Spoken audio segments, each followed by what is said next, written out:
Let me repeat yet again, you do not trust the mainstream media's reporting on this war on Israel, particularly if it's on the ABC.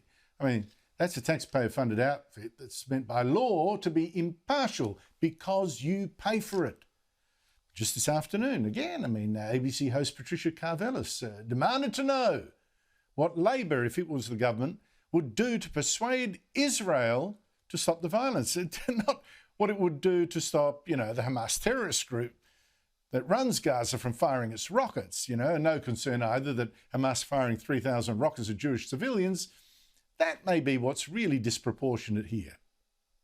Is there more Labor could be doing as an ally of Israel to encourage an end to the violence with Palestinians? Do you believe Israel's use of force against the Palestinians in Gaza City has been proportionate? All the focus. Israel is the person, the entity we should be focusing on here. That's the source of it all.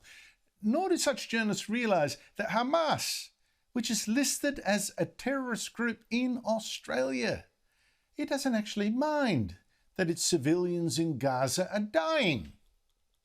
That's why it's waged a missile war that it started. It started firing first, these missiles, without first building a single bomb shelter to protect its own citizens. It's not like it hasn't got the concrete. It's got tunnels all riddled under Gaza, for smuggling and for storing its missiles. No bomb shelters for civilians. And why?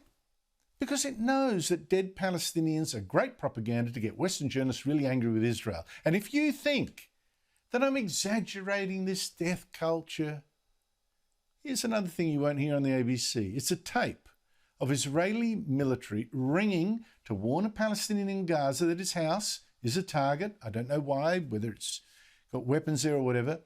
It's a target, and he must get his children out before the bomb comes. Wait for the amazing response.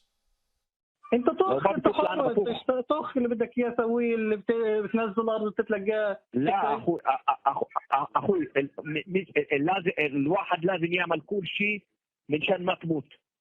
احنا بدنا عندك مسؤوليه على الاطفال. بدنا نموت، كل الاطفال لازم يموتوا. لا سمح الله بدك تستشهد عشان تبين بشاعتكم. But let's see what these non-violent and very proportionate rockets of the Hamas terrorists have been up to. I'm joined from the Israeli side of the border crossing to Gaza from town not far away, Sderot, by Emily Schrader, a columnist with the Jerusalem Post and founder of Social Light Creative, which helps send Israelis warnings of rocket attacks. Emily, thank you so much for your time. First off, that tape that I just played, what does that tell you? Well, I'm really glad you played that tape because it was actually something that I wanted to bring up. Of course, this is something that we know it's a tactic that Hamas uses, and we know that they are firing from civilian areas. And unfortunately, we see that the indoctrination in much of the Palestinian territories, and in particular Gaza, runs very, very deep. And quite honestly, when I watched that video, first I was shocked, and then I was sad, really heartbroken, because this really is a testament to how little they care about their own people. And these rockets now being fired by Hamas, more than 3,200 last time I looked, I'm sure it's more since. Israel has been accused of strangling Gaza with blockades, but yesterday it did allow a convoy of aid to go into that Palestinian enclave. Can you tell us what happened next? Right. So yesterday, Israel did approve humanitarian aid crossing into Gaza through Kerem Shalom.